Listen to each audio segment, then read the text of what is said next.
When I was growing up, my pops, my dad, would say to me a lot. He would say, Shannon Eileen, if you are ever locked out of your house, just remember there are multiple ways you can get back in. If you can't get in the front door, check a window. If you can't get in a window, check the back door. If you can't get in the back door, check the doggy door. If you can't get in the doggy door, there's always a chimney. It was and continues to be in my life his clarion call for me to always think creatively in order to achieve my dreams. And if you really think about it, in so many ways, divine creativity threads the needle of our lives. It's one of the most, when you really whittle it down, it's one of the most powerful gifts we can harness, creativity. And I don't think we talk enough about it. It is creativity, my friends, that is going to help hold our country together during this trying time. It is creativity that is going to do that. Historically, creativity has helped humanity get out of some pretty major pickles.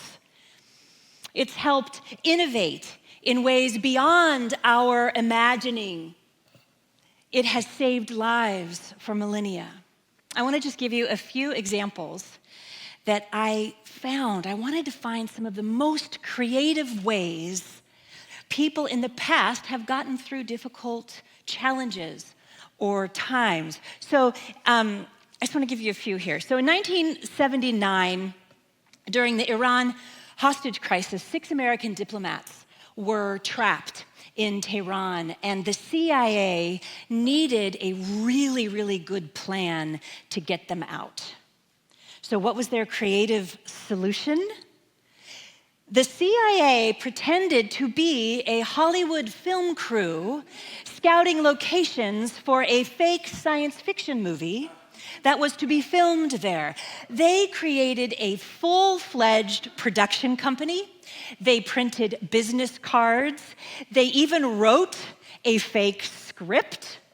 They rented an office in Los Angeles. The cover story was so good, the creativity was so thorough that they were able to pose as these filmmakers, and they sailed right through airport security, pretending to be filmmakers, and in the end, they brought home all 6 diplomats safely to their families. Isn't that cool? Talk about creativity. I mean, come on. Can you imagine that planning meeting? The one person who said, I have an idea. In 2010, Iceland was recovering from an economic collapse. It was absolutely a disaster. And a very, very well-known and beloved comedian there named Jan Knar decided, as an absolute joke, to run for mayor of Reykjavik. His campaign promises included free towels at swimming pools, a new Disneyland in Iceland, and my favorite, parliament meetings held in a circus tent. This was one of his campaign ads. Do we have that, John? That was literally one of his campaign ads. Of course, everyone knew he was joking, but when the election came, people were so fed up with the nonsense coming out of their politicians' mouths. They were so fed up with the self-serving politicians that they actually elected him. He was elected, and the best part is this comedian turned mayor as a joke ended up to be an excellent mayor. Jan Knar ruled very, very successfully, cutting debt and improving the city's finances by a lot. But I will tell you, my favorite of all of these sort of creative responses that I looked at, my hands down, the one that has to be my most favorite to date, anyway, was during a difficult time. It happened in the 2000s in the UK and in Europe.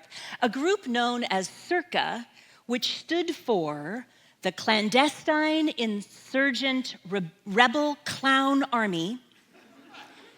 The Clandestine Insurgent Rebel Clown Army, dressed up as ridiculous military-style clowns, complete with oversized boots, red noses, camouflaged face paint, wearing fake medals, giant pink fluffy handcuffs, and toy weapons. And they got into all kinds of good trouble.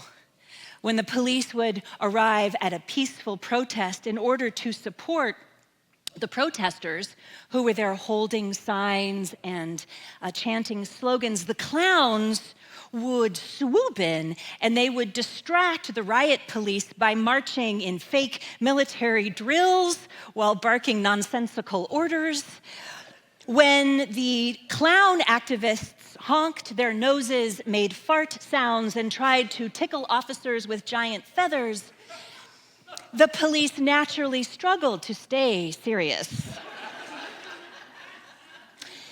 The clowns would parody police movements, turning very serious riot formations into surreal slapstick routines. Some officers were actually seen trying very, very hard to stifle their laughter, and a few just could not stop laughing. I think we have, there is just some examples.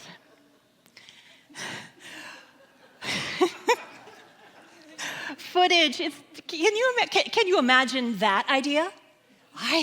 We should all dress up as clowns. Footage of officers dragging away honking, laughing clowns went viral, and the press had a field day. One headline seen around the world was, "Cops arrest clowns." In 2007, during a climate change protest in Germany, a group of Circa activists were briefly detained, but they were released when it became clear that the police just did not know what to charge them with. The Clandestine Insurgent Rebel Clown Army was creative genius at its best. They were a brilliant and highly effective activist group who centered humor and joy and the indomitable human spirit. My talk today is called How Love is Asking Us to Get Creative. How love is asking us to get creative. And if you are new or newish here, you are invited to experience God or the divine in whatever way feels safe and nurturing and authentic and real for you. Here at NTCSL, we consider ourselves to be spiritual, not religious. So whatever word you would like to use for God, if you would prefer a different word than God, that's great by us. A word I often use is love. I use all of them, but I think my most often used word for God is love. And I absolutely believe that love or the divine is asking us to get very creative right now so that we can uplift our energy field and live from a place of creating rather than a place of worrying. And if you think for one moment that you are not creative, I am here to lovingly let you know that you are mistaken. If you are breathing, you are creative. As the author Elizabeth Gilbert said, creativity is the hallmark of our species.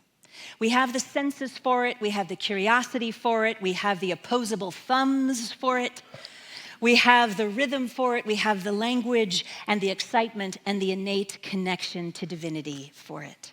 When we create something, my friends, anything, we are communing with the divine. We are opening our hearts to spirit itself. We're letting in the wisdom and the comfort of love.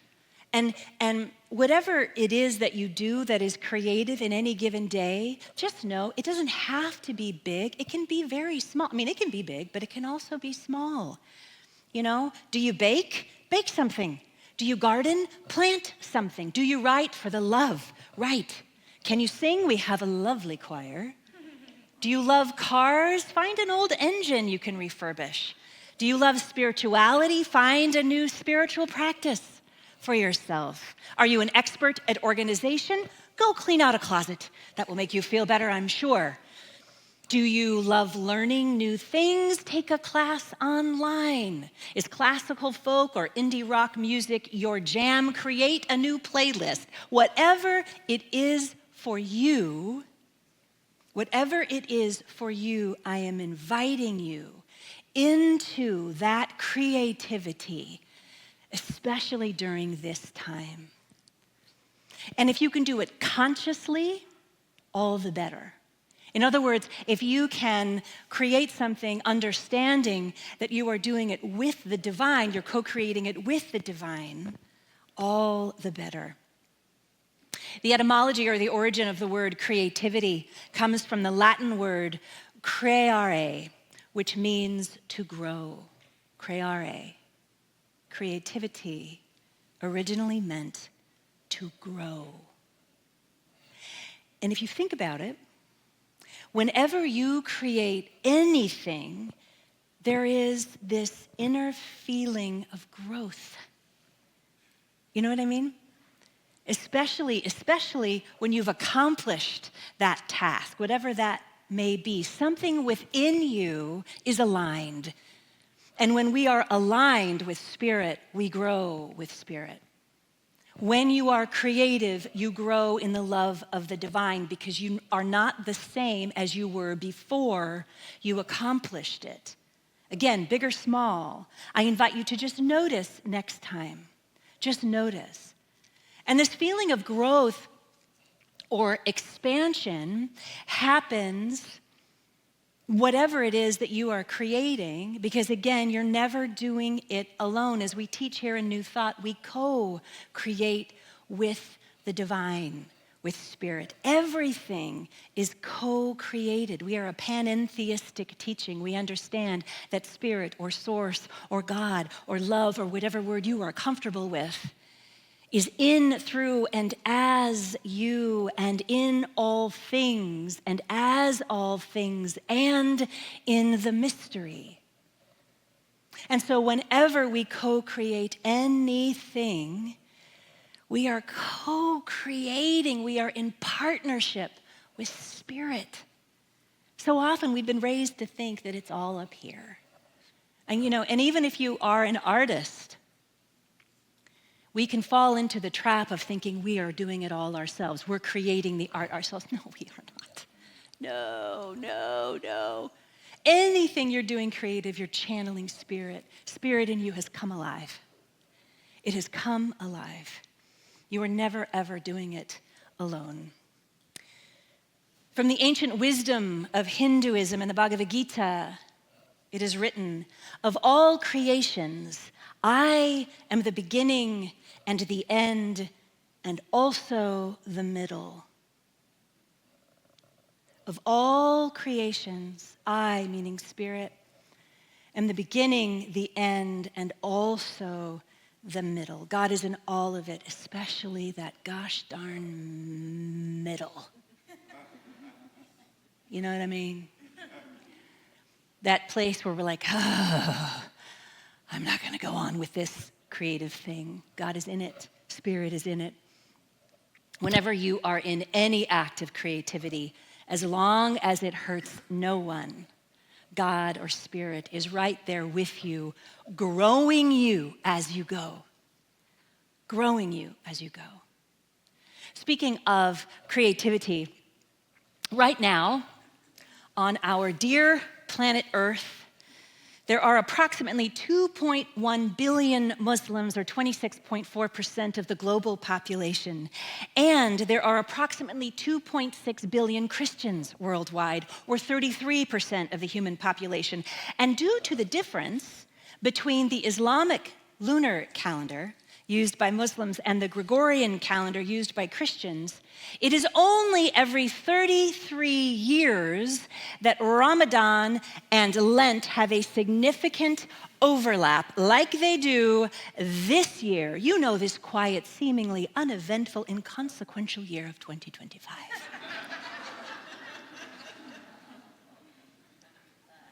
Oh, my friends. Oh, my friends, the creative karmic coalescence of this is particularly extraordinary. I don't know. It's almost like the divine itself said, yeah, I'm thinking it will be a good idea in March of 2025 that at least 4.6 billion people, or 59.4% of the human population, spend a good month in prayer and spiritual practice. Yep. Let's make sure that happens.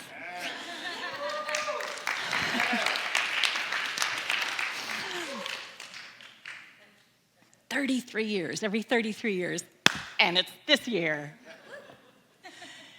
In all seriousness, we are about a week and a half into the beautiful holy month of Ramadan. It's a time where Muslims all over the world focus on their spiritual life, and they fast from dawn to dusk, as well as abstain from negative behaviors such as gossip, lying, arguing. It's also a very sacred time for them to reflect and to make amends wherever it is needed in their lives. And simultaneously, this week, Wednesday, March 5th, we had Ash Wednesday, the traditional start for Christians all over the world to begin Lent. Also, a deeply sacred time to focus on spiritual practice, prayer and reflection, as well as fasting from something, either like a certain kind of food or a behavior. Also, this is a time when many Christians seek forgiveness. And just like their Muslim siblings, they spend a concerted amount of time placing their attention on God, placing their attention on love, placing their attention on right alignment and spiritual living. I love the 59.4% of our global population is focused on the divine right now. What I know is this will help us. We here in New Thought, we too have an awesome opportunity to join in this timeless wisdom of heightened spiritual practice.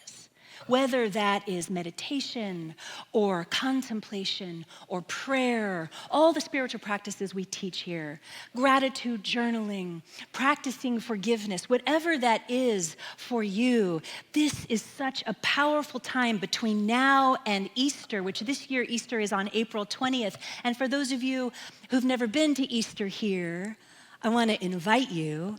April 20th, it's quite the celebration. In our New Thought metaphysical teaching, Easter Sunday is all about celebrating spiritual transformation and awakening, and the choir sings and get all dressed up. It's a lot of fun. It's just wonderful. And Easter, my friends, is 6 weeks away. It's 6 weeks away from today. So leading up to Easter, my invitation to all of us is to practice our own kind of Lent in whatever creative way we feel called. So one question you could ask yourself is, what kind of behavior is it that you might be well served to fast from for the next 6 weeks? Is there something that you are doing or engaging in that is just not serving your highest and best? Or what good thing, what good habit, what kind of beneficial presence are you willing to step into for the next 6 weeks that will uplift your energy field and your vibration so that you can participate internally and externally in the peace process that we have all incarnated here to be a part of? You can decide right here in this God moment, in this safe, nurturing space of love, or you could pray on it if that works for you, just consider, what is it that is calling you to do, to be, to release, to become for the next 6 weeks that will make your life and your relationship to your soul and to the divine better, closer, more authentic.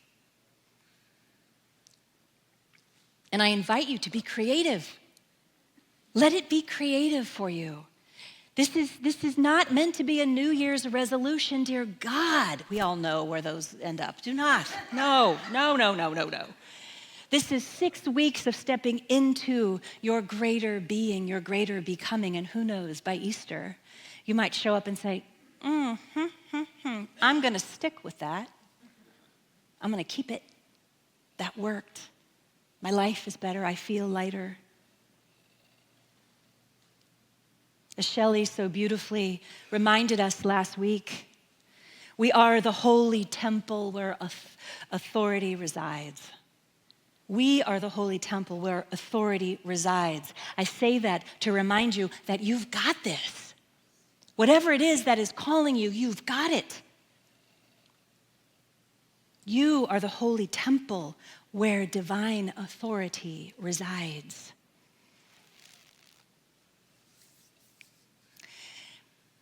Nona Brooks, one of the great New Thought teachers of the 19th century, wrote, "The creative power of the universe is within us, and we can use it to shape our lives and experiences."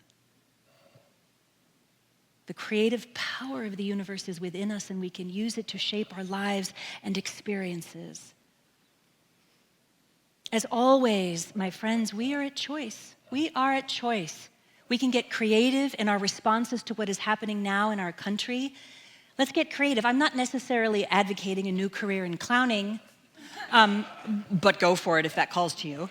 But I'm really inviting us to allow our responses to what is happening in the world to be consciously creative. And I can tell you, when you do this, you will always move the dial in your corner of the world.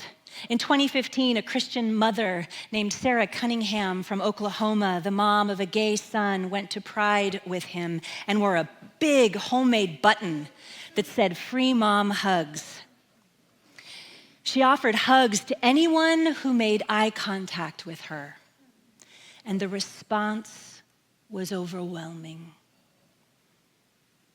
It was overwhelming. So many people at that Pride event shared stories with her of rejection and longing for parental acceptance. She was so moved that in 2018, she posted on Facebook that she would attend same-sex weddings for those whose parents would not go.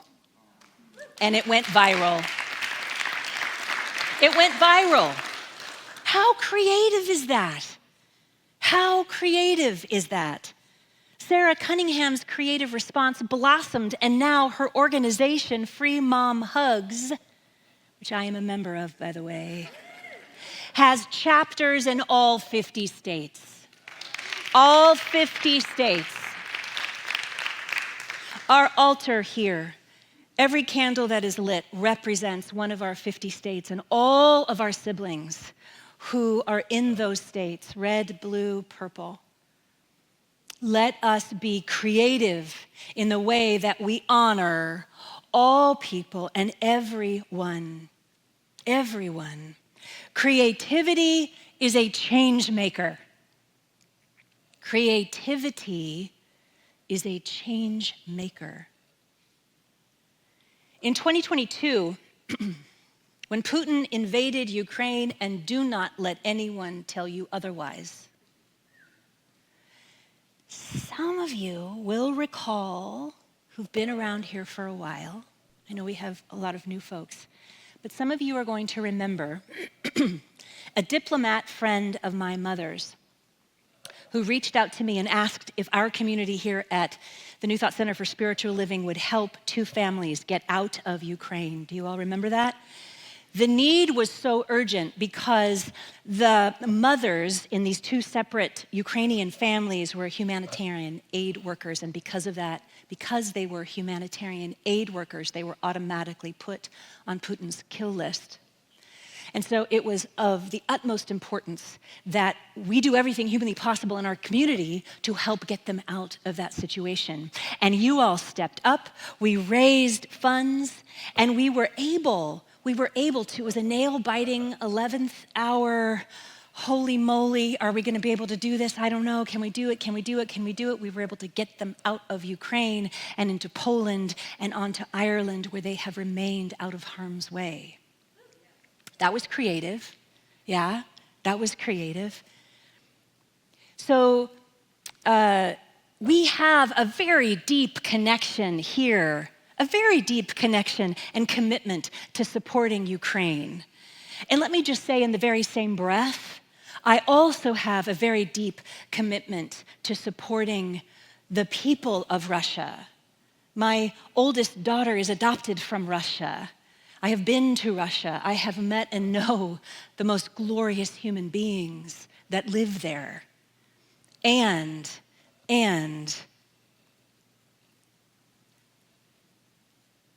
I am certain that for those of you who saw the horrifying and shameful behavior towards President Zelensky in the Oval Office, and if you haven't seen that or you don't know what I'm talking about, I invite you to please just Google it.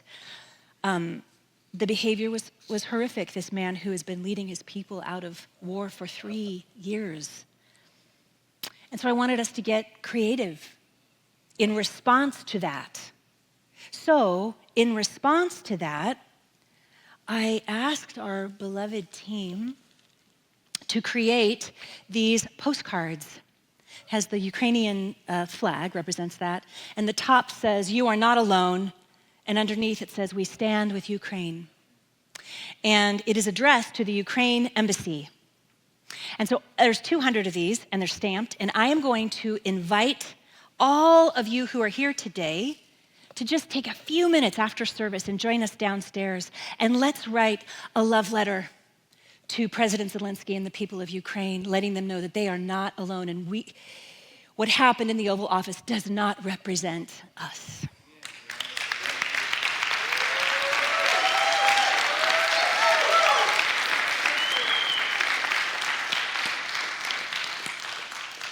I also want to just share with you that our NTCSL Colorado group, our beloved community in Colorado, wrote a beautiful letter and all signed it, and they sent that to the embassy. So for those of you online, you can do something like that as well. You can send a letter. You can look up the address of the Ukraine embassy online.